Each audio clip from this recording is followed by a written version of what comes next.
En avant pour être édifié sur Radio Matania. Voici la prédication. Matania Radio. Auditeurs de Radio Matania, c'est le moment de la prédication et celle que je vous propose est une prédication événement du pasteur Claude Messidivazi qui se déroule en 2 chapitres. Aujourd'hui, il s'agit du premier chapitre avec pour titre Jésus, l'homme de l'esprit. Et pour test des références, celui de Jean chapitre 15, du verset 25 au verset 27. Jean chapitre 15, 25 à 27. Il s'agit de l'influence de la présence du Saint-Esprit dans la vie de Jésus-Christ. Dans cette prédication, vous aurez également tout, vous saurez tout sur le Paraclet. Que le Seigneur vous bénisse et vous enrichisse. Lire ensemble quelques versets tirés de l'Évangile selon Jean, chapitre 15, versets 25 à 27. Bienvenue à tous dans la maison du Seigneur. Amen. Jean chapitre 15, versets 25 à 27. Jean chapitre 15, verset 25. Mais c'est pour que s'accomplisse la parole qui est écrite dans leur loi. Ils m'ont haï sans raison. Lorsque viendra le Paraclet, que je vous enverrai de près du Père, l'Esprit de vérité qui procède du Père, il rendra lui-même témoignage de moi. Et à votre tour, vous me rendrez témoignage, parce que vous êtes avec moi depuis le commencement. Amen. Amen. Nous voulons accueillir cette parole de Dieu. Amen, amen. Notre Père, nous te remercions pour l'action de l'Esprit Saint depuis le commencement. Amen. Nous te bénissons pour ta parole qui nous a été donnée encore et qui nous est donnée ce matin. Nous te prions, notre Père, d'accompagner ta parole. Amen. De cette force, de cette puissance, afin de nous convaincre et de nous transformer. Comme tu l'as dit à tes disciples, et cela aussi est valable pour nous, sans toi nous ne pouvons rien faire. Nous avons besoin de ta présence. Amen. Nous avons besoin de l'action et du ministère du Saint-Esprit. Amen. Parce que nous voulons changer, mais nous ne pouvons pas changer. Seul l'Esprit a la capacité de nous transformer. C'est vrai. Seul l'Esprit a la capacité de nous faire renaître. Amen. Et de nous donner une direction nouvelle. Amen. Nous honorons le Saint-Esprit qui est parmi nous ce matin. Amen. Et nous le laissons agir via, Seigneur, à cette prédication pour que tous ceux qui vont écouter ta parole soient touchés, interpellés par toi. Amen. Et se tournent vers toi pour recevoir la vie éternelle. Alléluia. Notre bon Père soit béni pour l'efficacité, pour la puissance de ta parole. Alléluia. Et elle ne retournera jamais à toi sans avoir accompli ta volonté. Alléluia. Et nous nous soumettons à l'autorité des Écritures. Amen, amen. Sachant que tu te manifestes déjà et que tu glorifieras ton Saint. Amen, amen. Au nom de Jésus-Christ, notre Seigneur et Sauveur. Amen. Amen.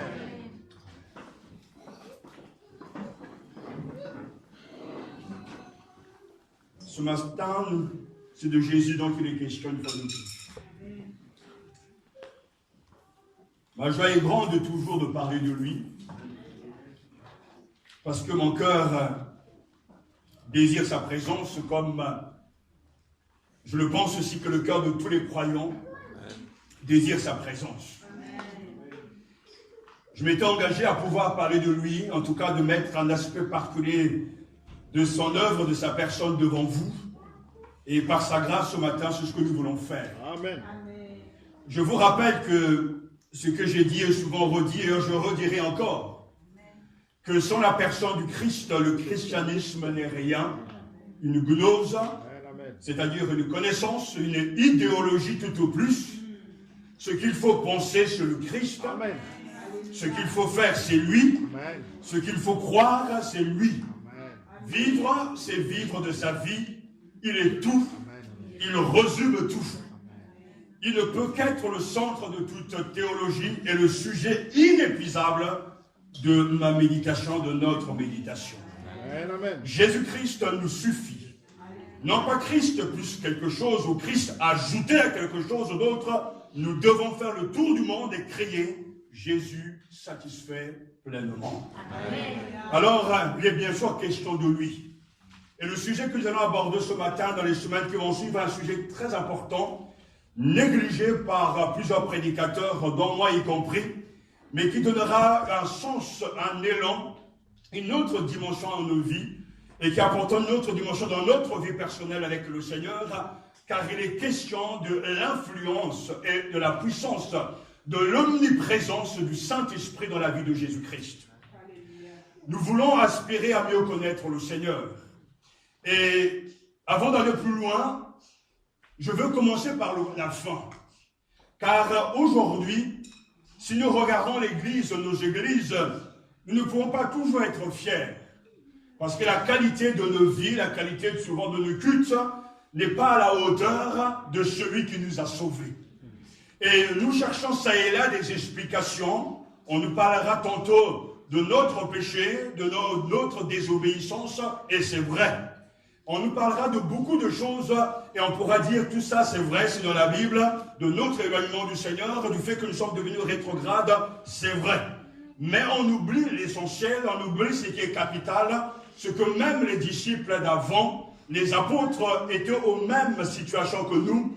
Ils avaient aussi une nature pécheresse, mais quelque chose s'est passé en eux qui a apporté une dimension surnaturelle, qui a apporté une vie nouvelle. C'est la présence du Saint-Esprit. Et c'est ainsi, et ça sera toujours ainsi, quand le Saint-Esprit de Dieu descend dans le cœur de quelqu'un, quand le Saint-Esprit descend dans une assemblée, il y a une marque évidente que l'on peut l'observer lorsqu'on étudie tous les réveils, ce que ces chrétiens seront différents des gens du monde. Amen, amen. Le Saint-Esprit apporte toujours la différence. Amen, amen. On ne peut pas le connaître sans être différent. On sera en proie aux mêmes doutes, aux mêmes interrogations que, bien sûr, les êtres humains. On sera en proie aux mêmes difficultés, on fera face aux mêmes vicissitudes, mais quand le Saint-Esprit habite le cœur d'un croyant, il sera différent des gens du monde. Il sera différent de tous les restes donc, de l'humanité, parce que le Saint-Esprit apporte la différence. Et le secret de l'Église, le secret de l'Église primitive est là. Les apôtres étaient des gens ordinaires. C'était des pécheurs, et certains sans instruction.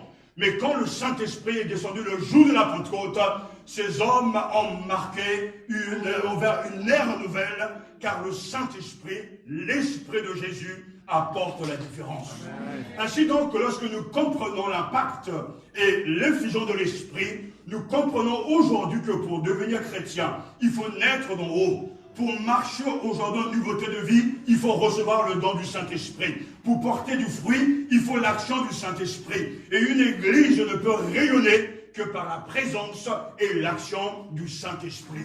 Je dis, je commençais par la fin, parce que nous voulons remonter justement pour arriver à l'introduction. Si le Saint-Esprit a eu autant de place dans la vie de notre Seigneur Jésus-Christ, si le Saint-Esprit a travaillé, a accompagné le Seigneur Jésus-Christ durant sa vie terrestre, durant son ministère ici-bas et jusqu'à sa glorification dans les cieux, nous avons besoin de la présence du Saint-Esprit. Amen. Il nous est indispensable de l'avoir. Ce qui fera quand il sera là, le culte sera en rayonnant de joie. La louange sera vivante, la prédication vivante, le témoignage vivant. Parce que le Saint-Esprit apporte toujours la différence. Et j'aimerais simplement que nous puissions examiner ensemble cet itinéraire de vie exceptionnel. Car nous parlons de Jésus. Et lorsqu'on cherche à savoir et à connaître le secret de sa bonté, de sa puissance, de son efficacité, d'un tempérament équilibré et fiable, d'un comportement digne de l'Évangile, d'une puissance extraordinaire dans le ministère, il ne faut pas chercher loin, le Saint-Esprit était là. Amen. Le Saint-Esprit est avec lui, le Saint-Esprit l'a accompagné du début jusqu'à la fin. Le Saint-Esprit a été le compagnon fidèle de notre Seigneur Jésus-Christ. Lui qui est sans péché et sans tache a eu besoin du Saint-Esprit. À combien plus forte raison nous chrétiens, avec nos tares, avec nos manquements, nous avons besoin de la troisième personne de la Trinité et nous voulons bien sûr l'accueillir dans notre cœur pour qu'il nous apporte la différence. Amen. Jésus s'adresse à ses disciples. Mais pour que s'accomplisse justement ce qui est écrit dans leur loi, ils m'ont haï sans raison. Et Jésus dit, lorsque viendra le Paraclet, que je vous enverrai d'auprès du Père, l'Esprit de vérité qui procède du Père, il rendra lui-même témoignage de moi. Et à votre tour, vous me rendrez témoignage parce que vous êtes avec moi depuis le commencement. Nous savons que Jésus, dans les chapitres 13 à 16, lorsqu'il parle dans son discours d'adieu, lorsqu'il s'adresse à ses disciples, leur promet à ses disciples la venue d'un autre. Un autre Paraclet, un autre comme lui, du même genre que lui, le Saint-Esprit. Quand le défenseur sera venu, dans une traduction, celui que je vous enverrai du près du Père, l'Esprit de vérité qui vient de qui? Du Père. Il rendra lui-même témoignage de moi. Nous voyons bien à travers ces quelques versets, parce que nous allons citer et lire d'autres versets que Jésus est très clair. Le Saint-Esprit l'a accompagné depuis le commencement, et le Saint-Esprit est le témoin fidèle, fiable, qui peut témoigner en son nom. De la même manière, les disciples seront des témoins sûrs, fiables, parce que depuis le commencement, vous avez été à mes côtés. Le Saint-Esprit a été à mes côtés et est devenu donc le témoin, l'avocat par excellence, mais vous aussi, parce que vous avez été avec moi dès le commencement, vous serez mes témoins. Mais lorsqu'on dit un témoin, c'est qu'on a vu des choses. Un témoin a été donc a participé à des actions, a été témoin à des manifestations, et la crédibilité du témoin découle du fait qu'il a vécu les situations dont il témoigne. Il ne peut pas inventer des choses qui n'existent pas.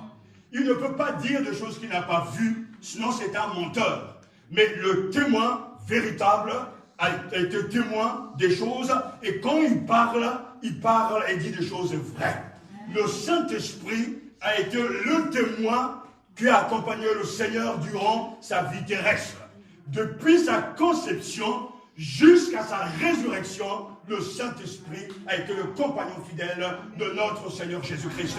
Et parce que le Saint-Esprit l'a accompagné, il est fiable. Comme de même à l'égard par rapport aux disciples, vous aussi, je vous ai choisi, dira le Seigneur, depuis le commencement, vous avez été à mes côtés. À votre tour, vous serez mes témoins. Quand il sera venu, l'Esprit Saint, le Paraclet, c'est-à-dire celui qui sera à vos côtés, celui qui sera auprès de vous, parce que le Paraclet, c'est celui qui nous aide. Paraclétos, c'est celui qui est appelé à être auprès des disciples. Le Paraclet, c'est celui qui est appelé pour aider ou défendre une personne. Donc, lorsqu'on parle du Paraclet, lorsqu'on parle du Saint-Esprit, il faut garder l'idée d'assistance, d'aide et de défense. Le Saint-Esprit est celui qui nous assiste. Le Saint-Esprit est celui qui nous accompagne. Le Saint-Esprit est celui qui intercède pour nous, qui nous aide dans l'intercession. Le Saint-Esprit est le consolateur. Alléluia. Et Jésus dit lui-même, quand il sera venu, celui que je vous enverrai de près du Père, l'Esprit de vérité qui vient du Père, il rendra lui-même témoignage de moi. Alléluia. L'Esprit est le témoin, avocat, qui témoigne du Christ. On peut lui faire confiance parce que ce qu'il le dit, il le tire du Seigneur lui-même. Il vient en mon nom d'auprès du Père. Il est nommé l'Esprit de vérité ou bien l'Esprit de la vérité qui vient du Père il rendra lui-même témoignage de moi. Ainsi, là où Christ prend de plus en plus de place, là où le Seigneur est aimé, là où il y a la vérité, l'Esprit de Dieu est là. Parce que c'est l'Esprit de vérité ou l'Esprit de la vérité. Et les apôtres ont témoigné avec force et ont rendu témoignage au sujet de Jésus, parce que dès le commencement, ils étaient avec le Seigneur, le Saint-Esprit est descendu sur eux, ils ont été des témoins vivants d'un Christ vivant. Les apôtres ont été avec le Christ depuis le commencement de son ministère. De même que l'Esprit a été avec lui depuis le commencement, et dans ce sens, nous et les apôtres, nous et le Saint-Esprit, nous avons quelque chose en commun. Cette qualification indispensable pour un témoignage vivant, c'est le fait d'être avec le Seigneur. Il rendra témoignage de moi. Dans ce contexte, l'Esprit est pour le Christ le témoin principal, idéal, car il a été le compagnon intime de Jésus tout au long de son ministère. Et comme un père de l'Église passé là a bien écrit, l'inséparable, le Saint-Esprit a été l'inséparable compagnon du Christ, et toute l'activité du Christ se déroula en présence de l'Esprit. Amen. Du sein de Marie au tombeau et jusqu'au trône, l'Esprit a été constamment le compagnon du Fils. C'est-à-dire, quand il descend sur le chrétien, pour demeurer en lui, lui-même devient un témoin vivant. Digne de confiance, quand il va parler de Jésus-Christ, il ne dit pas des choses qu'on lui a répétées ou les choses qu'on lui a enseignées à l'école du dimanche. Il témoigne de ce qui est vrai dans sa vie. Il ne parle pas au nom des autres, mais son témoignage est chargé de puissance et chargé de vérité, parce que c'est vrai et que lui-même a expérimenté la puissance du Saint-Esprit. Cette Église a besoin du Saint-Esprit. Vous avez besoin du Saint-Esprit.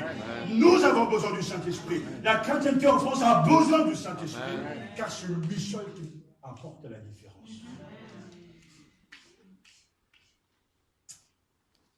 L'Église a vraiment négligé cette réalité. Car nous pouvons encourager les chrétiens à prier davantage. Et c'est bien. Nous pouvons les encourager à donner leurs dîmes, et c'est bien, c'est biblique. On va leur encourager à aller témoigner, et c'est bien, et c'est biblique. On va leur encourager à venir au culte, aux réunions de prière, c'est bien, c'est biblique.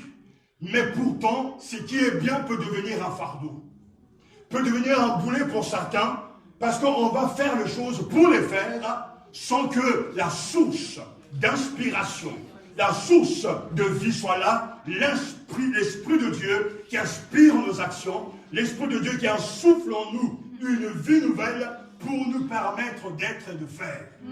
Du coup, on subit la foi, on subit le culte, on subit le temps de louange, on subit la prédication, parce que l'indispensable n'est pas là, le Saint-Esprit. Quand l'Esprit de Dieu est là, agit, la prière devient vraiment un moment magnifique. Aller au culte, c'est devient un moment magnifique. Louer le Seigneur, donner sa dîme, évangéliser, pardonner à son frère, devient des choses tellement évidentes, parce que c'est là l'œuvre du Saint-Esprit. Mais quand le Saint-Esprit n'est pas là, quelle corvée, quel boulet, quelle difficulté. Et nous voyons que Jésus a été conçu du Saint-Esprit, et jusqu'à la gloire céleste, à la résurrection, le Saint-Esprit l'a accompagné.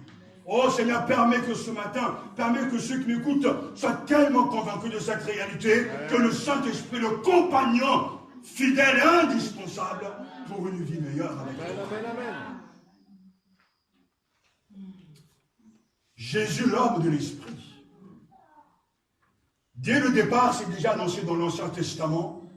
Ésaïe, que le prophète de l'espérance apporte ces prophéties de la part du Seigneur, parlant de celui qui doit venir, le Messie. L'Esprit de l'Éternel reposera sur lui. Esprit de sagesse et d'intelligence. Esprit de conseil et de vaillance. Esprit de connaissance et de crainte de l'Éternel. Ésaïe chapitre 11, verset 2, et Ésaïe chapitre 42, verset 1 nous dit, « Voici mon serviteur auquel je tiens fermement, mon élu, en qui mon âme se complaît. J'ai mis mon esprit sur lui. Il révélera le droit aux nations. » Et Ésaïe 61, verset 1 nous dit, « L'Esprit du Seigneur et l'Éternel est sur moi, car l'Éternel m'a donné l'onction. Il m'a envoyé pour porter de bonnes nouvelles à tous ceux qui sont humiliés, pour panser ceux qui ont le cœur brisé, pour proclamer aux captifs leur libération et aux prisonniers leur élargissement, leur liberté. » Le Saint-Esprit l'a fait. Ce que Ésaïe a annoncé, ça s'est accompli en la personne de Jésus-Christ. Et dès le commencement, si nous observons les étapes, l'itinéraire de notre Seigneur, à la base déjà, lui qui était Dieu, va devenir un être humain grâce au Saint-Esprit. Le credo de la foi nous dit, il a été conçu du Saint-Esprit et né de la Vierge Marie. Donc, dès le commencement, Marie fut enceinte par l'action du Saint-Esprit, parce que le Saint-Esprit la couvrit de son ombre et que la puissance du Dieu très haut vint sur elle. Nous dit Luc chapitre 1, versets 31 et 35, le Saint-Esprit vint sur la Vierge Marie. La puissance du Dieu très haut couvrira Marie de son ombre au point que l'ange dira, l'enfant qui naîtra sera saint. Dès à la base, le Seigneur est unique. Il est différent des autres dieux. Ce n'est pas sa naissance qui est unique, c'est sa conception. Alléluia. Il a été conçu du Saint-Esprit. C'est pourquoi le saint enfant qui naîtra de toi sera appelé fils de Dieu. Et le rôle du Saint-Esprit est déjà là. Il est déjà là en train de maintenir à la base la sainteté, l'impeccabilité de celui qui allait naître. Il sera saint. Il sera appelé fils de Dieu. On ne peut pas mener une telle vie comme la vie de notre Seigneur impeccable. Une vie sans péché. Une vie d'amour, de compassion à l'égard des pécheurs sans avoir une bonne nature. Parce que c'est ce que nous sommes. Si l'arbre est bon, si les racines sont propres, sont pures, alors le fruit sera bon. Mais si c'est déjà mauvais au-dedans, on peut faire semblant, on peut fabriquer les fruits, on peut fabriquer un comportement, ça ne changera rien. Tout découle de notre nature. C'est pourquoi le saint enfant qui naîtra de toi sera appelé fils de Dieu. Parce que dès le départ, Jésus a été conçu du Saint-Esprit. On peut comprendre, ainsi expliquer justement son comportement, son caractère unique, sa gentillesse, sa grâce à l'égard des pécheurs, parce qu'il est saint à la base. Jésus ne va pas devenir saint, il est né saint, parce que le Saint-Esprit était déjà dans le sein de Marie, sa mère, qui a simplement lui donné les gènes nécessaires, mais tout le reste est l'œuvre du Saint-Esprit. L'ombre du Tout-Puissant te couvrira. Et quand vous lisez la généalogie justement de ces 5 mères mentionnées dans la généalogie de Jésus, à chaque fois les questions, un tel est né d'un tel, mais quand on arrive à Jésus, il est clair que ce n'est pas la même chose. Voici comment arrive à la naissance de Jésus-Christ. Marie, sa mère, était fiancée à Joseph. Avant leur union, elle se trouva enceinte par l'action du Saint-Esprit. Matthieu chapitre 1, verset 18, et plus loin, verset 20, il est écrit, comme il pensait parlant de Joseph, voici qu'un ange du Seigneur lui apparut en songe et dit, Joseph, fils de David, ne crains pas de prendre avec toi Marie ta femme, car l'enfant qu'elle a conçu vient du Saint-Esprit. Dès le début, Jésus a revêtu une nature sans péché. Bien sûr, une nature humaine, mais une nature sans péché, car cet enfant est saint. Sa naissance lui-même dira, est d'en haut, je suis descendu d'en haut. Donc, dans le monde dans lequel il est en train d'évoluer, il marque la différence. Il est différent des autres parce qu'il n'est pas du monde, mais il est dans le monde. La différence, ce n'est pas ce qu'il est en train de faire, d'abord, mais la différence, c'est ce qu'il est. C'est sa nature. C'est ce que, à la base, il lui-même, le prophète, a annoncé. L'Esprit du Seigneur est sur lui, le Christ est le Saint de Dieu. Et quand on parle de sainteté, cela, bien sûr, sous-entend le fait que Jésus a été mis à part, séparé. Il appartient à 100% à Dieu. Il est consacré au Seigneur et ainsi, de cette nature de son fond, il va en ressortir que de bonnes choses. Sa nature est sainte, Jésus n'a jamais menti à personne. Sa nature est sainte, Jésus n'a jamais pointé du doigt et entraîné quelqu'un. Sa nature est sainte, Jésus n'a jamais haï personne. Sa nature est sainte, Jésus n'a jamais jalousé quelqu'un parce qu'il est saint. Et nous adorons un Dieu, un sauveur saint, parce que le Saint-Esprit l'a accompagné dès le commencement. Et nous comprenons pourquoi justement Jésus parlant à Nicodème, dans Jean chapitre 3 dira à Nicodème, ce savant, cet homme érudit, intelligent, brillant et sincère, Nicodème, si tu ne nais pas d'en haut, tu ne peux pas voir, ni entrer dans le royaume des cieux. Pour vivre en tant que chrétien, pour évoluer, pour porter des fruits selon Dieu, il faut une nouvelle naissance. Amen, amen. Jésus est né, est venu d'en haut, a été conçu du Saint-Esprit. Aucun croyant ne peut vivre une vie chrétienne juste, équilibrée, sans une nouvelle naissance. Amen. Mais cette nouvelle naissance est une réalité. Un jour dans sa vie, on sait si on est né de nouveau ou pas. Parce que j'ai toujours fait la différence, vous le savez, entre la foi et la religion. Dans nos milieux, les gens sont très religieux. On part souvent en Afrique et partout souvent dans le pays, il y a des graffitis, il y a des autocollants dans toutes les voitures. Partout, on parle de Jésus. Dans les églises, les questions de Jésus. Et à chaque fois, je le dis, nous sommes très, très religieux. Je pense même que depuis à la base de la création, le black, le noir, il est déjà religieux. Il croit en Dieu. Il faut voir aussi que, bien sûr, il y a le côté mystique, il y a les manifestations qui se perdent dans certains pays, etc. Mais le fait d'être religieux, de croire en Dieu, n'est pas une preuve de la nouvelle naissance. Celui qui est né de Dieu a un cœur nouveau. Amen. Celui qui est né de Dieu a une nouvelle passion. Amen. Celui qui est né de Dieu porte le fruit de Dieu. Et la marque du chrétien, c'est l'amour. L'amour du Seigneur et l'amour du prochain. C'est-à-dire qu'on aime Dieu, on aime tout ce qui concerne Dieu. Et tout ce qui concerne Dieu, c'est son Église, c'est les chrétiens, c'est le salut des âmes, c'est la mission. C'est ça l'amour. Ce n'est pas simplement de venir à l'église, même de parler de Jésus, pour dire que je suis né de nouveau, ou dire je suis né dans une famille chrétienne, ça ne veut rien dire. Mais les fruits de l'action de l'esprit sont très évidents. Celui qui est né de Dieu a l'appétit pour les choses de Dieu. Celui qui est né de Dieu a soif des choses de Dieu. Celui qui est né de Dieu est habité par l'esprit de crainte et l'esprit de respect. Car Jésus, quand il était conçu du Saint-Esprit, il a obéi à son Père, il a obéi même à ses parents. L'Esprit l'accompagnait. Nous voulons comprendre et vivre la même vie que notre Seigneur. Il faut ce matin commencer par se poser la question, au même titre que Jésus a été conçu du Saint-Esprit, es-tu né de nouveau? Alors les gens diront, oui, je suis né de nouveau, je sens que. Ce n'est pas dans le ressenti qu'il faut voir chercher les preuves, c'est dans le comportement. C'est dans la fidélité à long terme avec le Seigneur. C'est dans l'amour de Dieu, de sa parole. Parce qu'on ne peut pas mentir concernant le Saint-Esprit. On ne peut pas dire que certains ont le Saint-Esprit et ils vont manquer au culte. Ce n'est pas dans la Bible.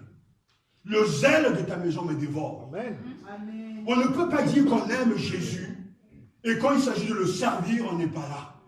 On ne peut pas dire qu'on aime Jésus quand il s'agit de prier et jeûner, on n'est pas là. C'est carrément en contradiction avec ce qui est écrit parce que les marques même de l'Esprit Saint dans l'église primitive, elles sont là, ils étaient assidus. Jamais je n'insisterai autant sur ce mot. Ils étaient persévérants chaque jour dans le temple en train de prier, de louer le Seigneur, des disciples à la Sainte Seine. Et ils étaient tous en communion. quand on voit les coups bas dans les églises, lorsque l'on voit justement ces choses qui sont contraires à la volonté de Dieu, le Saint-Esprit n'est pas là.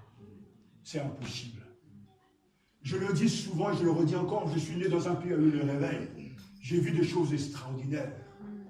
Mais les choses qui m'ont marqué durant toutes ces années, alors que j'ai prêché dans plusieurs pays, c'est le fait de voir un drogué touché par le Christ et changer complètement de vie. C'est le fait de voir cet oncle qui était possédé par l'alcool, que Jésus rencontre et qui change totalement. C'est le fait de voir cet homosexuel qui a été dans ma chambre quand j'étais étudiant en faculté de théologie et qui était transformé parce que le Seigneur l'avait rencontré. C'est ça l'évangile, la puissance de l'évangile. Et nous savons que Satan ne peut pas opérer ces choses. Le Saint-Esprit peut le faire. Il peut prendre le pire des pécheurs et le transformer. Mais on ne peut pas prétendre que dans l'esprit alors qu'il y a encore des liens. Il y a encore de la haine, il y a encore de la colère, il y a encore de l'amertume. Le Saint-Esprit n'est pas là. Il faut recevoir le don du Saint-Esprit. Et ainsi, on pourra vivre une vie différente. Aujourd'hui, pourquoi le Saint-Esprit nous est indispensable? Mais parce que sans lui, rien de bien ne peut surgir, ne peut ressortir de l'église. C'est lui qui fera toute la différence. Quand il sera là dans l'église, dans les cœurs, les païens viendront assister à nos cultes, seront dit, waouh, ces gens sont ivres, mais ils sont ivres d'une joie magnifique. Parce que le Saint-Esprit est là.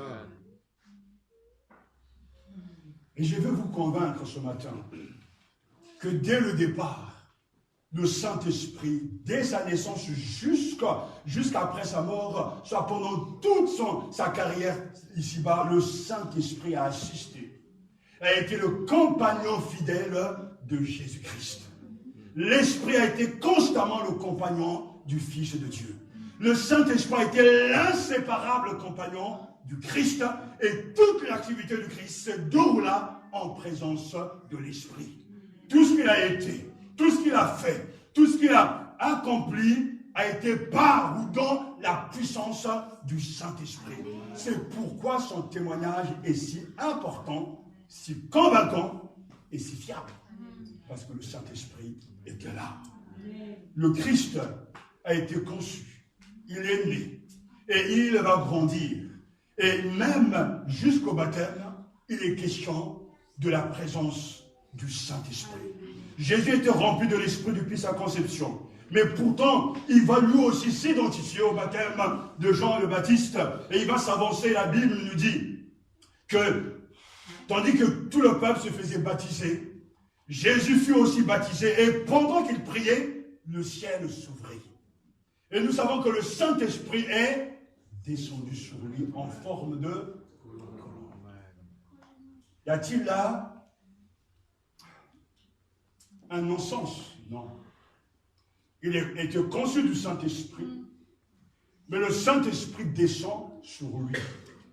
Toute la mesure du Saint-Esprit va descendre sur lui. Et la Bible nous dit que le ciel s'ouvrit. Et Dieu le Père dira, voici mon Fils en qui j'ai toute mon affection. L'Esprit descend sur le Christ. Pourquoi? Parce qu'à l'instant même va s'ouvrir la mission du Messie. Le Messie qui est annoncé dans l'Ancien Testament a trois fonctions. Il sera roi, prophète et prêtre. En recevant l'Esprit, le Christ va être consacré dans son ministère et dans ses fonctions de prêtre, pour nous réconcilier avec le Père, de prophète, pour nous parler du Père, et de roi, pour dominer et diriger les siens. Alléluia. Alléluia. Et ainsi les apôtres, on le voit bien, ils rendent témoignage. Jésus a reçu l'onction du Saint-Esprit. À la suite de son baptême, l'Esprit est descendu sur lui pendant qu'il priait.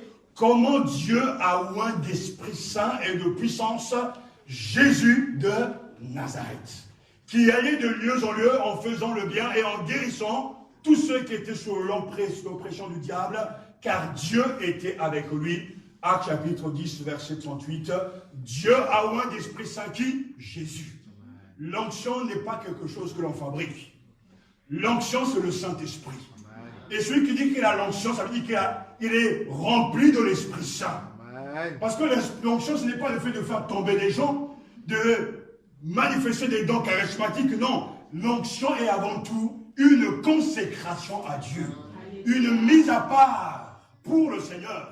Je prends mes mains, je prends mes yeux, je prends mon corps, je prends mon âme et mon esprit et je les consacre au Seigneur pour servir au dessein de Dieu. Le Christ, dès sa conception, il est saint, consacré. L'Esprit descend en forme de colombe, témoin qu'à l'heure même, le Christ accomplit les prophéties. Il est celui qui est attendu.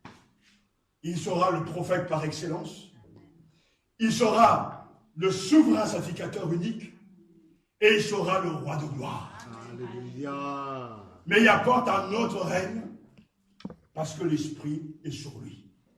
Parce que l'Esprit est sur lui, il va y aller de lieu en lieu, de quartier en quartier, de ville en ville. Pourquoi faire? Créer des difficultés aux gens? Créer de la zizanie? Non, pour faire du...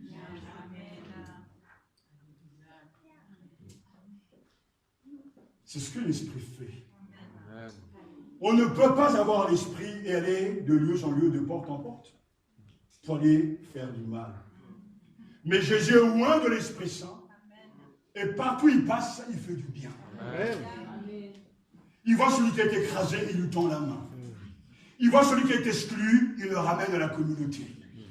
Parce qu'il est saint. Et parce que l'esprit qu'il habite, qu'il accompagne, est un esprit de service, de douceur et d'amour du prochain. Ainsi, Jésus est vraiment le centre de tout. L'esprit l'accompagne. Ce matin, tu es venu ici peut-être chargé et surchargé, tellement de soucis, tellement de problèmes. Tu attends peut-être un miracle. Mais attends-toi à ce que l'Esprit entre dans ton cœur. Amen. Parce que quand l'Esprit de Dieu entre dans le cœur, il apporte une dimension sans précédent.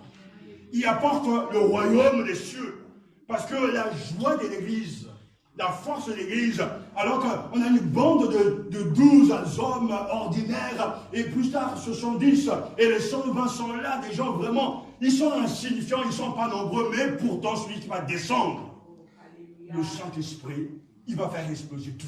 Alléluia. Il va les rendre différents. Ils vont devenir vaillants.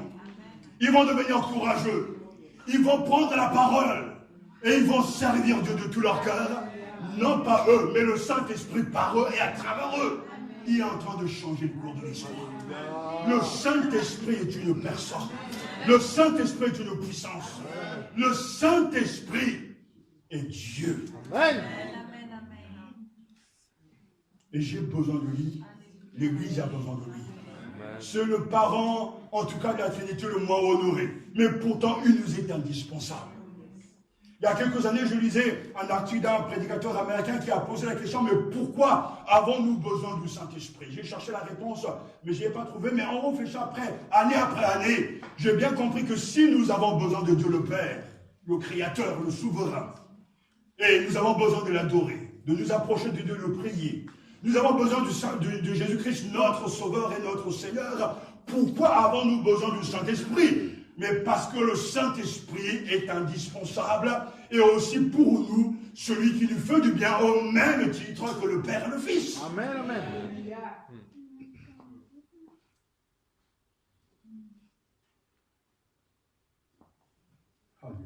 Amen, amen. Seigneur, nous comprenons le secret de leur réussite.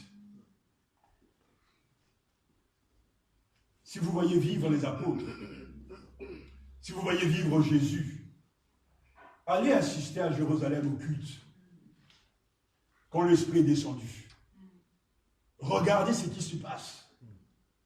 Les gens ne sont pas en train de dormir, de somnoler.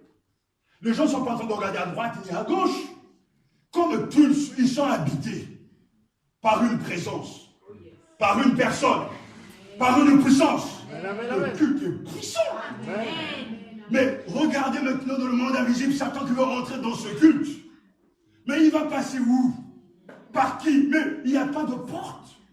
Il n'y a pas de passage. Il n'y a pas de moyen. Il n'y a pas de moyen parce qu'ils sont tous remplis. Remplis non pas d'eux-mêmes, mais remplis de Dieu, du Saint-Esprit. Et ils chantent des cantiques. Et ils glorifient le Seigneur. Il n'y a pas de gens qui sont timides. Même les timides sont transformés. Parce qu'il y a eu une effervescence. Et cette effervescence, ce n'est pas le bruit des chicanements ou le bruit d'un faux réveil. Mais c'est le bruit de la présence de quelqu'un. Le Saint-Esprit. J'ai assisté à des cultes magnifiques.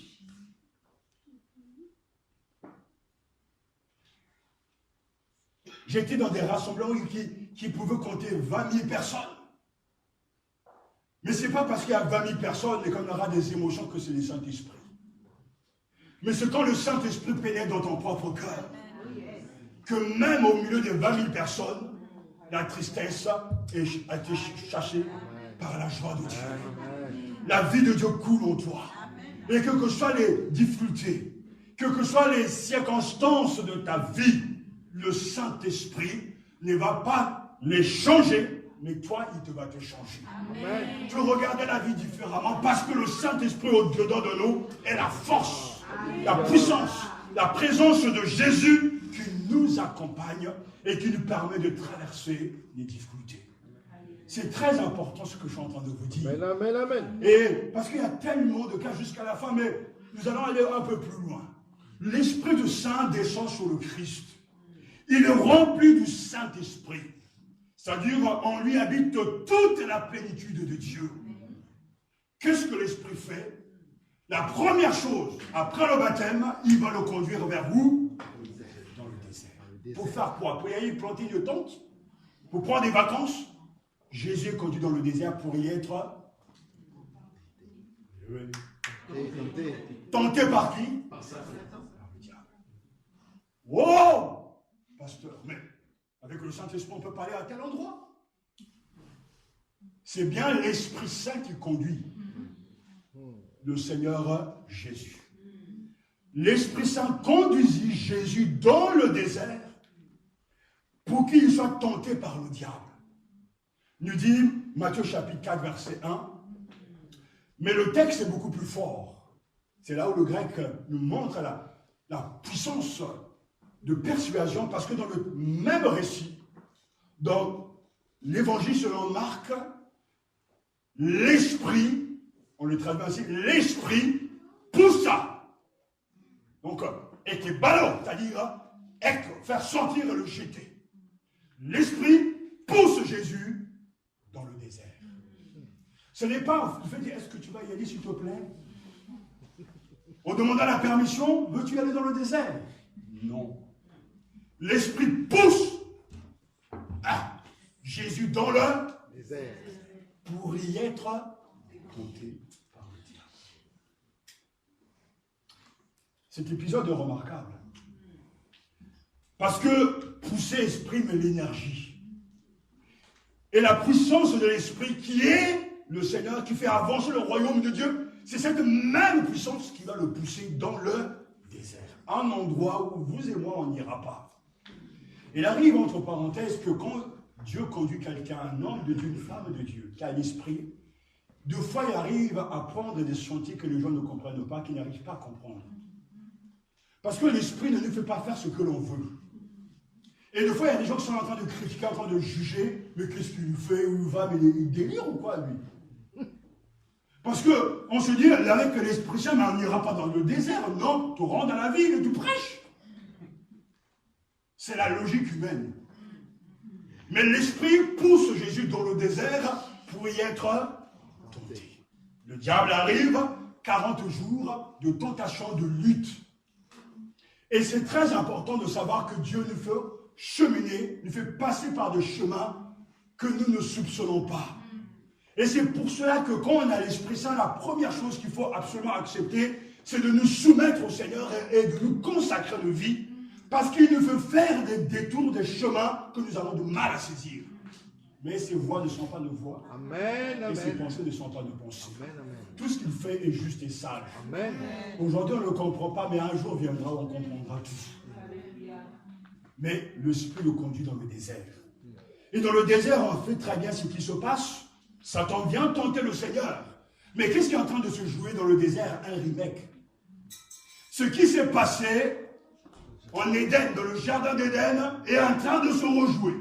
Pas les mêmes acteurs. Ce n'est plus Adam et Ève qui ont échoué, mais le Fils de Dieu qui est là. Écoutez-moi très bien. Dans le jardin d'Éden, Adam et Ève sont purs, n'ont pas de péché encore en eux, mais l'esprit n'est pas en eux. Ils ont le souffle, le roi de l'esprit, le vent de Dieu, le souffle de la vie, mais l'Esprit Saint n'habite pas en eux. Et quand Satan va arriver pour le tenter, ils vont chuter. Jésus fait donc rejouer le remake du film et il reprend à la base. Il est le nouveau Adam. Amen. Amen, amen. Et il arrive dans le désert pour y être tenté. Satan arrive pour lui proposer les mêmes choses. Tu seras Dieu, je te donnerai la gloire, patati patata. Si c'était nous dire, ok, moi je cherche tellement l'argent, puisque tu peux m'en donner à ne plus en finir, je prends. Mais Jésus ne cède point. Alléluia. Il dit non, par la puissance du Saint-Esprit. Dans le même désert, il va y rester 40 et 40 nuits. Cela ne vous rappelle rien. Les Israélites dans le désert. Eux aussi dans le désert, ils vont être tentés, éprouvés. Et qu'est-ce qui va se passer? Ils vont mourir. Jésus ouvre cet exode pour nous. Il entre dans le désert, Satan va le tenter et il va vaincre. Il va même dire à Satan, va-t'en! Et Satan va le laisser jusqu'au temps fixé. Alléluia. Et quand Jésus va quitter le désert, il quitte le désert comme un vainqueur, comme un général romain. Revient de sa conquête secrète remplie de la puissance de l'Esprit.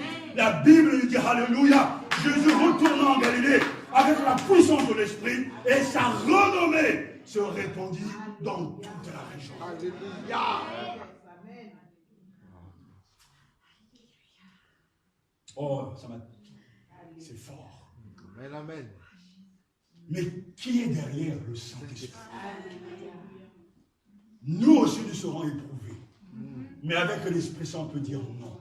Alléluia. Non à la tricherie, non au mensonge, Amen. non à l'adultère, Amen. non au vol. Amen. L'Esprit Saint est la force, la puissance pour dire non, pour dire va-t'en Satan. Amen, amen. C'est ce que Jésus a dit. Il n'a Alléluia. pas cherché à discuter. Et on voit déjà dans le désert le rôle du Saint-Esprit. Il est l'assistant du général, qui est le Christ dans la guerre sainte, qui fait rage tout au long de l'incarnation. C'est lui qui assiste le Seigneur. Oh, quand il sort de ce lieu d'échec pour les uns, pour lui c'est un moment de victoire. Amen. Sa renommée s'est répandue dans toute la région. C'est l'effet immédiat de l'onction de l'Esprit Saint et de puissance que Dieu a répandu sur Jésus de Nazareth et qu'il a parcouru le pays en faisant le bien et en guérissant tous ceux qui étaient tombés sous le pouvoir du diable, car Dieu était avec lui. Alléluia. Suite à son baptême, Jésus est rempli de l'Esprit. L'Esprit du Seigneur est sur moi. Lui-même le dit, parce qu'il m'a oint pour guérir ceux qui ont le cœur brisé. Alors ce matin, si ton cœur est brisé, tu n'as pas besoin d'un truc, d'un miracle. Je te donne Jésus. Celui qui guérit les cœurs brisés. Ce n'est pas sa manifestation, c'est sa personne. Pour annoncer la bonne nouvelle aux pauvres. Pauvres spirituellement, pauvres sans doute aussi matériellement, mais le Christ te rend riche d'une richesse céleste. Il m'a envoyé pour proclamer aux captifs la délivrance.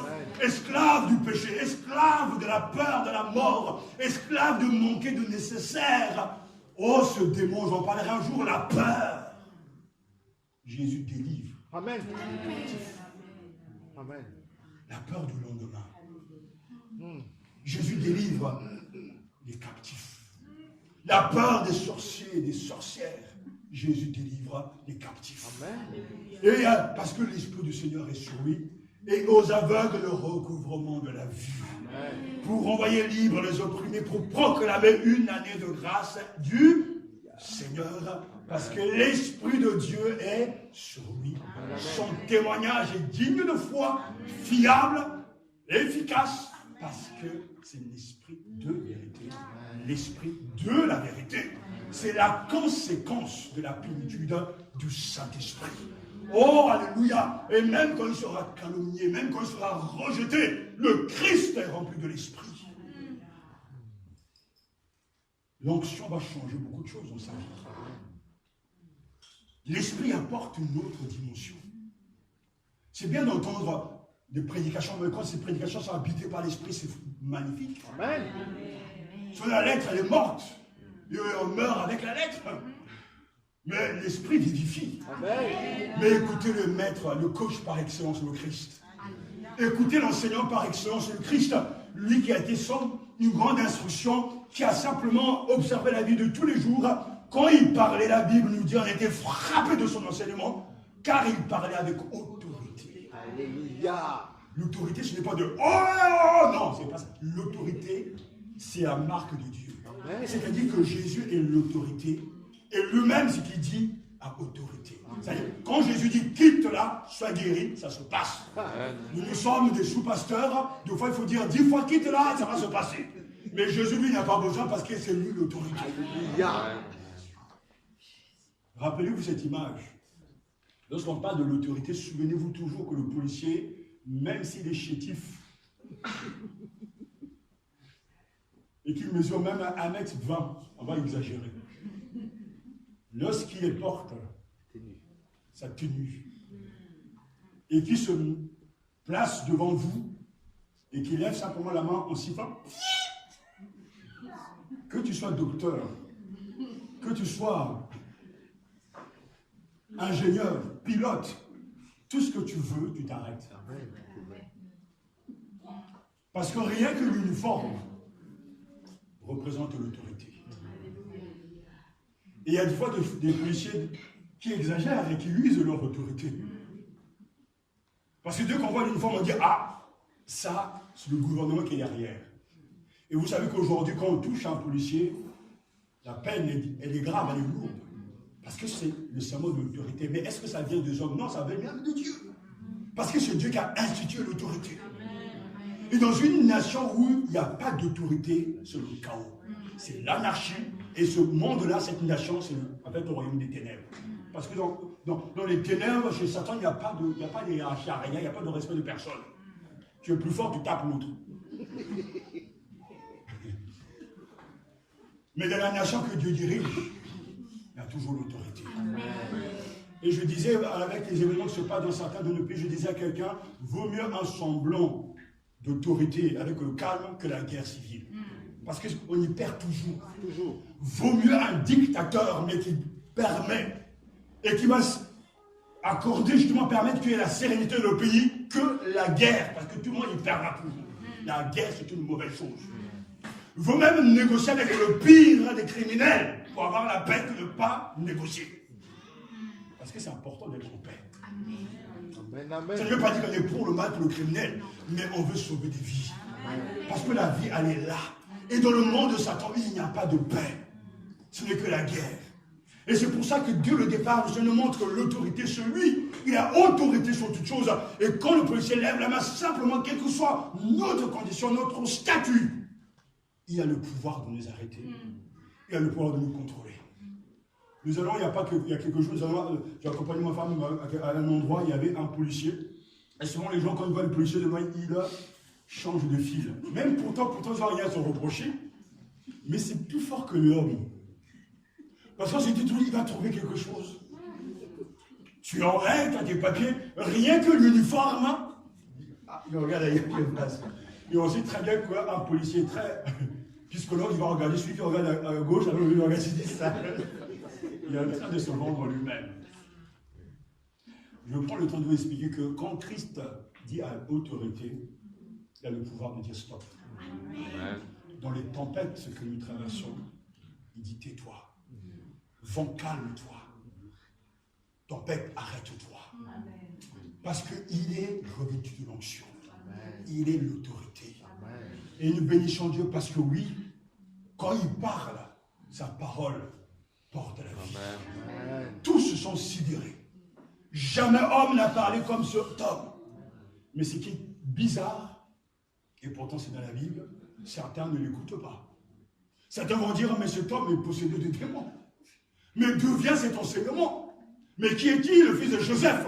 le même Seigneur rempli de l'Esprit Saint arrive à convaincre les uns et pourtant ne pas convaincre les autres. Est-ce que l'Esprit Saint a diminué dans sa vie? Non. C'est qu'eux ne sont pas prêts pour le royaume. C'est le même Seigneur, la même onction, la même autorité, le même évangile, mais pourtant, pour certains, c'est une odeur de vie, et pour d'autres, c'est une odeur de mort. Et ça sera toujours comme ça dans toutes les églises. Toujours.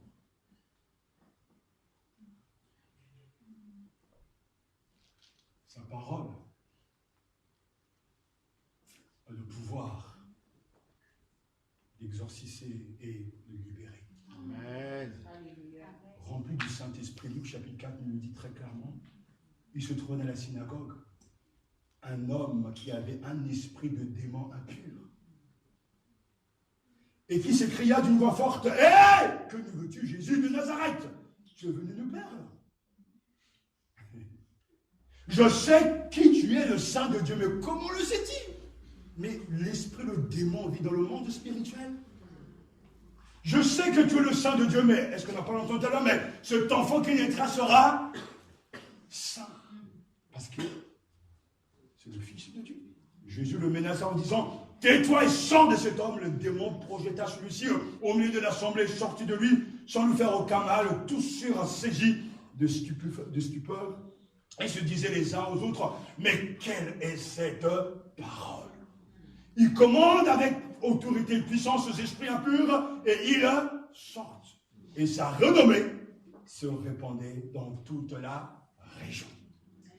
À l'instant même, sa renommée est en train de se répandre. Mais beaucoup plus tard, ce Jésus qui fait du bien sera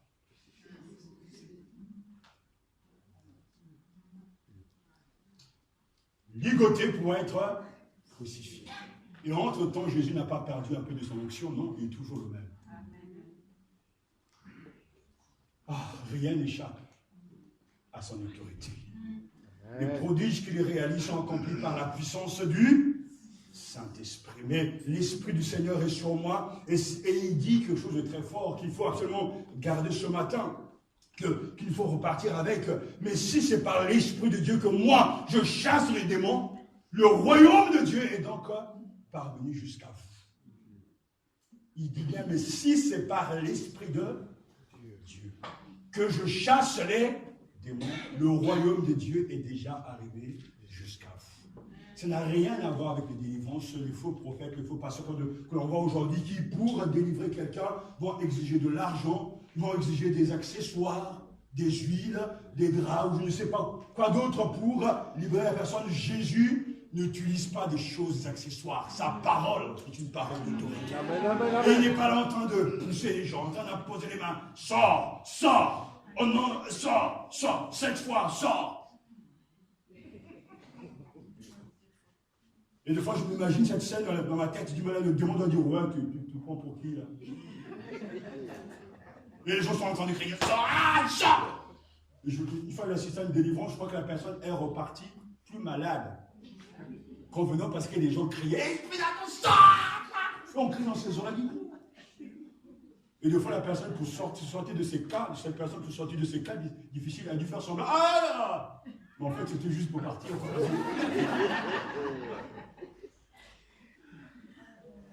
Regardez ce qui se passe aujourd'hui. On parle d'exorciser, de chasser les démons. Il y a tellement de méthodes.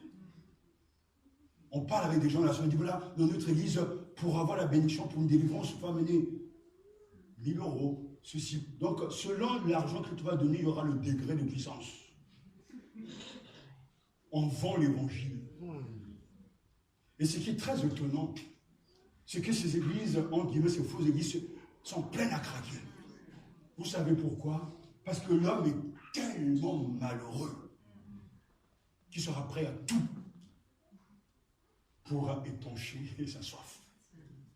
C'est ça le problème. Les gens sont malheureux au point de s'écraser. Des intellectuels, même sur des fois à 4 pattes, on leur demande, tu veux la guérison, mets-toi à 4 pattes. Comme cette séance de délivrance, la personne est nue et doit se mettre à 4 pattes en train de manger tout et n'importe quoi. Et pourtant, c'est un intellectuel. Mais Jésus ne nous soumet pas un tel traitement. La seule chose qu'il nous dit, suis-moi, et ça nous pose pourtant des problèmes. Quand on était à Évry, je me souviens de cette dame qui est venue de cette église où on l'avait tellement écrasée. Il y a eu des cas de viol, c'était vraiment un cas grave. Mais pourtant, quand elle est arrivée dans notre assemblée, on l'a entourée en lui présentant l'évangile. Et à un moment donné, il y a quelque chose qui s'est passé dans sa tête parce qu'elle avait l'impression qu'on ne l'aimait pas parce que là où elle était, on lui exigeait tellement de choses. On lui demandait même d'aller prendre des crédits pour payer ceci ou cela. Mais chez nous, on demandait simplement de donner la dîme au Seigneur parce que c'était écrit dans la Bible. On lui demandait, elle ne exigeait rien d'autre que simplement de suivre le Seigneur. Mais pour elle, elle trouvait que ce n'était pas suffisant. Elle aurait voulu qu'on l'écrase. On lui dit, voilà, mets-toi à genoux, mets-toi un peu comme ça, fais comme ça. Parce que les gens sont habitués à une foi exigeante, alors que le Seigneur dit simplement, reçois mon évangile, sois sauvé. Amen. Et l'homme veut y ajouter quelque chose.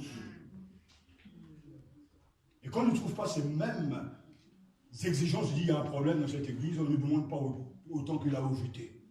Non, le Christ est venu pour te libérer. Amen. Il n'est pas venu te surcharger. C'est terrible. C'est terrible.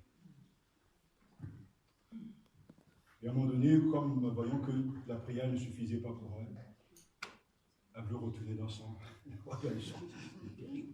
Quelle tragédie. Quelle tragédie. Frères et sœurs, ce n'est que quelques étapes de la vie du Seigneur. On va y revenir, passer à autre chose. Mais je vais, avant de finir, vous encourager et vous dire que sans le Saint-Esprit, il n'y a rien de concret. Si le Saint-Esprit n'est pas au milieu de nous, au-dedans de nous, on va même s'entretuer. Si le Saint-Esprit n'est pas avec nous, il n'y aura jamais de fruit.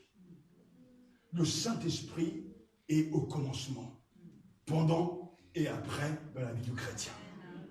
Nul ne peut marcher avec Dieu sans le Saint-Esprit. Et Jésus lui-même dira que lorsqu'il viendra le Paraclet, que je vous enverrai d'auprès du Père l'Esprit de vérité qui procède du Père, il rendra lui-même témoignage de moi. C'est-à-dire, il va extirper, il va se nourrir, il va prendre ce qui est à moi et vous l'annoncer. Et les marques de cette action, de ce ministère du Saint-Esprit, ce que le croyant qui a reçu le Saint-Esprit va être transformé de gloire en gloire. J'en parlerai la prochaine fois parce que cette transformation, elle est nette, elle est visible. Il contemple la gloire du Seigneur et le Seigneur le transforme parce que l'Esprit Saint au-dedans de lui le dérange, le courtise, le Saint-Esprit le pousse vers les choses de Dieu. Et il n'a jamais échoué. Ni avec le Christ, ni avec les apôtres, Amen. et ne le fera jamais, ni avec les élus. Quand il sera venu, il rendra témoignage de moi. Et là, on pourra entendre le Seigneur nous parler de lui, nous parler de son amour, nous parler de sa fidélité, nous parler de sa dureté à l'égard du péché, nous parler justement de ce qui pointe du doigt le pharisaïsme, l'hypocrisie, nous parler de la prière. Le Saint-Esprit prend de ce qui est à lui et il nous l'annonce. C'est ce qu'il fait. Ce matin, c'est son témoignage qui est sûr et fiable. Si le Saint-Esprit a été autant présent, indispensable dans la vie de notre Seigneur Jésus-Christ, à plus forte raison, nous avons besoin de nous arrêter. Amen. Et de regarder en toute honnêteté et de nous poser la question, avons-nous reçu le Saint-Esprit? Si nous répondons oui, est-ce que les preuves de sa venue sont là? Est-ce que les fruits sont authentiques? Est-ce que cette onction, c'est lui l'onction, nous donne des preuves de son action? On ne peut pas lui mentir. Il est l'esprit de vérité. Et je vous invite à y réfléchir très sérieusement parce que c'est très important. Amen. Jésus a été conçu du Saint-Esprit. Il a été dirigé par le Saint-Esprit. Il était rempli du Saint-Esprit. Le Saint-Esprit ne s'est pas emparé de lui et a fait de lui un esclave. Lui-même était solidaire. Mais le Saint-Esprit l'a utilisé. Aujourd'hui, si nous parlons encore de lui, c'est parce que le Saint-Esprit est puissant. Alléluia. Amen. Et nous voulons prier à cet instant-là. Nous voulons nous tourner vers lui pour lui dire, Seigneur, je vois que le Saint-Esprit a été vraiment ton compagnon, le compagnon inséparable, fidèle, celui qui t'a aidé en tout temps. Je veux qu'il m'aide, Amen, amen, amen, amen. qu'il me délivre de ma tiédeur, Amen, amen, amen. de ma sécheresse, qu'il renouvelle ma vie intérieure. Amen. Quand il sera venu. Et il est déjà venu. Je vous invite à baisser nos fronts devant le Seigneur. Nous allons prier.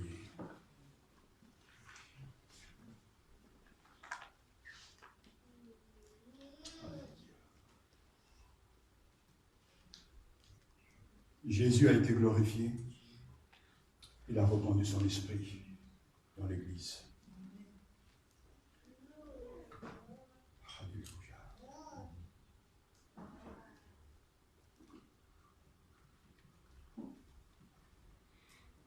Alléluia. Alléluia.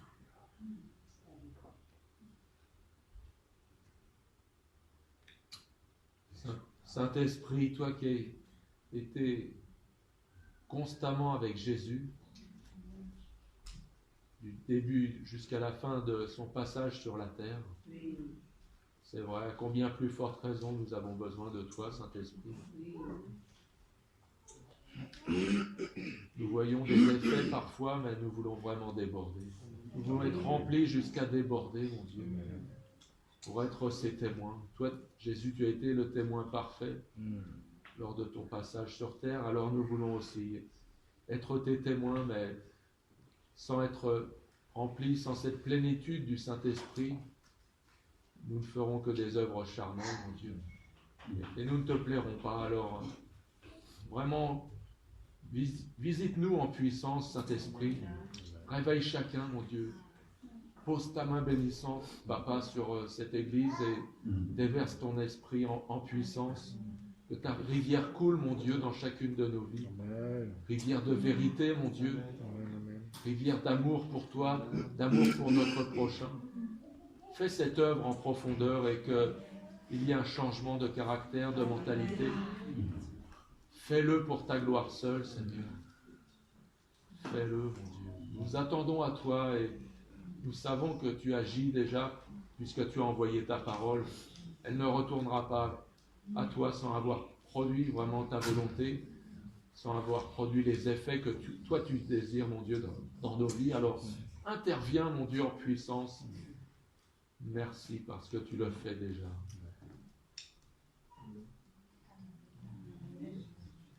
Louange et gloire à toi, Seigneur. Je voudrais déjà te rendre grâce pour ce message, cette prédication, cette parole de vie qui a œuvré dans mon cœur et dans cette salle, qui a libéré, qui a instruit. Ta parole déclare, Seigneur, que la chair et le sang ne peuvent pas hériter du royaume des cieux. Et les témoignages que nous avons entendus par ta parole prouvent que le Saint-Esprit, tu conduis à la victoire certaine. Seigneur, Jésus est un exemple, un modèle de réussite de ton action par les fruits de cette action. C'est pour ça, Seigneur, que toi qui es descendu sur le Christ lorsque le ciel s'est ouvert, tu puisses agir également, Saint-Esprit, en descendant. C'est toi qui changes les vies. C'est toi qui apportes une nouveauté de vie. C'est toi qui fais disparaître le vieil homme complètement et qui fait surgir l'homme nouveau. C'est toi qui conduis cet homme nouveau. Descends dans nos vies, Seigneur. Quelle que soit la forme que tu prendras, mais descends. Car nous avons soif de changement. Nous avons soif, Seigneur, et notre désir ultime est de participer au banquet que tu donnes, le banquet de l'agneau. Seigneur, nous ne pouvons pas hériter et nous asseoir dans ce banquet avec la chair et le sang, mais nous pouvons le faire conduit par toi, Saint-Esprit. S'il te plaît, toi qui as dit au travers de la parole du Père, demandez, l'on vous donnera. Nous demandons, Seigneur, que tu descendes dans nos vies. Nous voulons avoir les fruits de ta présence. Nous voulons avoir la marque des victorieux. Nous voulons vaincre l'ennemi.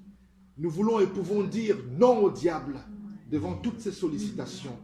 Nous voulons te faire gloire, te rendre gloire, être des témoins de la réussite que tu opères dans les vies lorsque tu descends dans celle-ci. Qu'il en soit ainsi pour chacun d'entre nous ici présents. Qu'il en soit ainsi afin que ton nom soit glorifié, afin que le Christ soit glorifié au travers de nos vies. Amen. Notre Père, les conséquences de la venue de l'Esprit Saint sur ton Fils et sur l'Église me sont connues. Lui seul a apporté la différence. Ils étaient dans le monde, et ils n'étaient pas du monde. Ils sont devenus le sel de la terre, la lumière qui éclaire l'obscurité. Ils étaient différents. Il pouvait y avoir au milieu d'eux des difficultés, des incompréhensions, mais le Saint-Esprit a toujours su triompher de leurs égarements. Il a su convaincre leur cœur pour les amener à se demander pardon et à pardonner et à te suivre. Il pouvait avoir au milieu d'eux des manques, le manque des biens matériels, de l'argent, mais le Saint-Esprit a su les convaincre. Au point que ceux qui avaient beaucoup vendaient leur maison et donnaient, Seigneur, la part à l'Église. Aucun n'était oublié. Ils étaient venus de chaque contrée, de tout horizon. Mais un dénominateur commun faisait qu'ils étaient un. Le Saint-Esprit habitait en chacun d'entre eux. Et ce langage, il est du nord ou du sud, n'avait pas sa place. Car le Saint-Esprit avait dominé sur leur culture. Ils étaient différents. Père Céleste, je te rends grâce, car cette église-là n'est pas morte. Elle est toujours vivante. Oh, elle est toujours vivante. Car tu continues à rassembler des hommes de partout. Tu as changé leur mentalité. Tu as changé leur cœur. Et tu habites au-dedans d'eux. Celui qui a l'esprit du Christ appartient à Jésus-Christ. Et celui qui n'a pas l'esprit du Christ ne lui appartient pas. Et on voit la différence. Leur cœur tendre, leur gentillesse, leur douceur, leur capacité de pardonner, leur envie de faire évoluer ton œuvre, leur envie de devenir missionnaire, à planter des églises, ça et là, car l'Esprit apporte la différence. Seigneur Jésus-Christ, je te rends grâce parce que nous ne pouvons plus te demander que l'Esprit tombe sur nous car il est déjà venu. Mais je te prie pour cette assemblée, pour que la grâce qui a été donnée jadis soit une expérience pour tout un chacun. Car tu connais et tu vois l'état des uns et des autres. Des habitudes qui ne quittent pas. Seigneur, des mentalités qui ne changent pas. Des infidélités qui se multiplient. De l'insoumission qui se caractérise de plus en plus. De la haine, de l'amertume, de fois de la colère injustifiée. Seigneur Jésus-Christ, que le Saint-Esprit qui est Dieu entre dans leur cœur pour convaincre, afin qu'ils intègrent l'Église de Jésus-Christ. Seigneur, tu as vaincu l'état des apôtres. Tu as vaincu, Seigneur, leur incompréhension. Tu as vaincu la honte qu'ils avaient de ton nom. Et quand l'Esprit est venu, ils étaient différents. Descends sur ton Église, comme jadis. Triomphe de nos doutes. Triomphe de nos mensonges. Triomphe de nos hypocrisies. Et donne-nous de recevoir le caractère du Christ. Viens faire mûrir en nous le fruit de l'Esprit, qui est l'amour, la paix, la joie, la patience, la maîtrise de soi, la fidélité, la douceur. Car nous savons que seul l'Esprit peut le faire. Je te rends grâce, Jésus, Fils de Dieu, parce que tu nous as envoyé le don du Saint-Esprit, celui qui est notre compagnon de route. celui qui est notre soutien au quotidien. Et je te loue parce qu'il a triomphé, il a vaincu avec toi. Comme les apôtres jadis, aussi il vaincra et il réussira avec nous. Amen. Car il ne peut pas mettre en tourment. Amen, amen. Nous lui cédons nos vies. Amen. Nous lui consacrons nos vies, esprit, âme et corps. Amen. Saint-Esprit, fais réussir en nous l'œuvre de Jésus-Christ. Amen. Oh, Yahvé. Alléluia. Amen. Influence les vies qui sont là. Amen. Pour que, une bonne fois pour toutes, Seigneur, ils quittent paresse, le froid, la tiédeur, pour entrer dans la ferveur du Saint-Esprit. Amen. Amen. Vous recevrez une Puissance. Le Saint-Esprit sera venant sur vous. Et vous serez mes témoins. Les témoins non pas d'un cadavre d'un mort, mais les témoins d'un Christ ressuscité. Le témoin d'un Christ qui marche à nos côtés. Le témoin d'un Christ dont le ministère continue à libérer les captifs, à guérir les malades spirituels, enrichir les pauvres. Jésus, Fils de Dieu, tu n'es pas resté dans le tombeau, tu vis au siècle des siècles. Je suis le témoin moi-même de ce que tu es vivant, que tu entends la prière, que tu l'exauces et que tu répands ton esprit. Seigneur, sans retenue. Oh, Yahvé, étends ta main sur cette église, qu'elle ressuscite de son sommeil et qu'elle marche dans le chemin de la victoire, qu'elle traverse le désert avec une puissance extraordinaire, qu'ils ressortent de leurs difficultés remplis du Saint-Esprit et que le mal, le malin, le monde, les pièges, les problèmes, les soucis n'aient pas raison de leur foi. Triomphe en eux, Seigneur. Triomphe dans leur cœur. Rends-les libres des liens de Satan. Libère-les de l'esprit de mensonge. Libère-les de l'esprit de contradiction. Jésus tombe sur eux.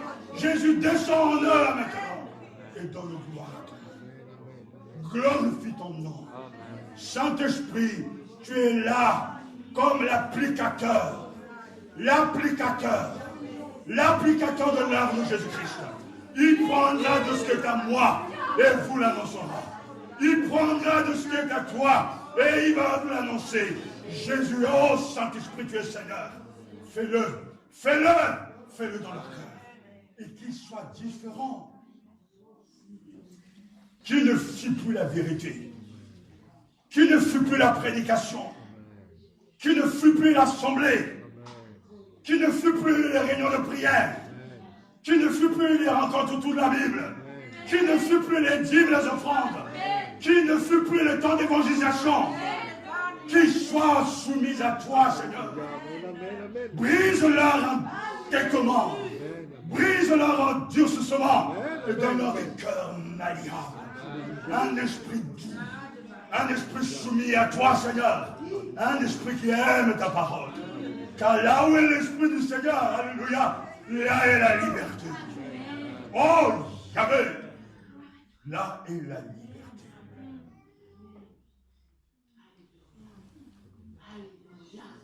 Nous n'appartenons pas à Satan. Amen. Oui, amen, amen, amen. Tu nous as rachetés. Amen, amen. Gloire. Et tu nous donnes la grâce de régner dans la vie. Oh Seigneur, rends ces croyants triomphants. Amen. Je te prie, Père, s'il te plaît, rends-les puissants dans la vérité. Puissants en sainteté. Puissants dans la louange. Puissants à l'écoute de ta parole. Ouverts à la vérité. Jésus, Fils de Dieu, s'il te plaît, change notre église. Donne gloire à ton Saint-Nom. Esprit de Dieu, glorifie le Christ dedans de nous. Et que se lève de cette assemblée un peuple régénéré. Amen. Un peuple puissant. Un peuple à part. Et quand tu rajouteras de nouvelles âmes, en pénétrant ici, ils verront la différence avec ceux qui te suivent et ceux qui ne te suivent pas. Oh Seigneur, je te rends grâce car cette parole est venue de toi. Elle a touché mon cœur. Elle touche notre cœur. Le Christ a été parfait. Le Christ est parfait. Le Saint-Esprit a été merveilleux avec toi. Comme merveilleux dans l'église primitive. Et merveilleux avec nous également. Oh, sois béni, Esprit Saint. Sois loué, toi qui es Seigneur. Sois adoré. Sois vénéré. Oh, sois exalté. Louange à toi, notre Père. Louange à toi, Jésus-Christ. Louange à l'Esprit Saint. Oh, Alléluia. oh, Oh, gloire à toi. Louange à toi. Merci Seigneur. Merci pour ta bonté. Merci pour ta patience. Merci. honneur au Père. Honneur au Fils, honneur à l'Esprit du Dieu Tout-Puissant. Honneur au Père, honneur au Fils, honneur à l'Esprit du Dieu Tout-Puissant.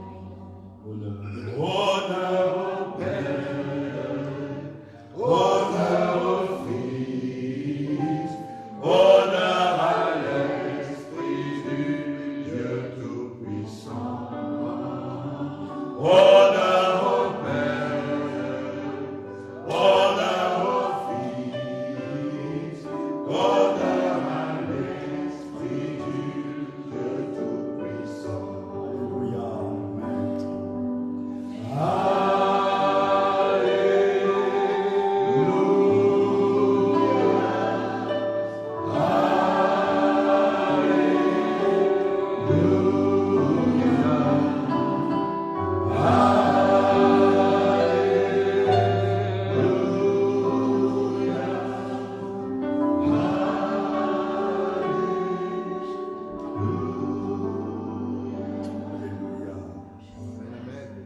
Honneur au Père, Amen. honneur au Fils, Amen. Amen. et honneur à l'Esprit Saint. Gloire et louange à toi. Merci Seigneur. Gloire et louange à toi, Saint-Esprit. Le merveilleux compagnon de route. Amen, amen. En ton nom, Seigneur, nous sommes là, tous réunis devant toi. En ton nom, Seigneur, nous sommes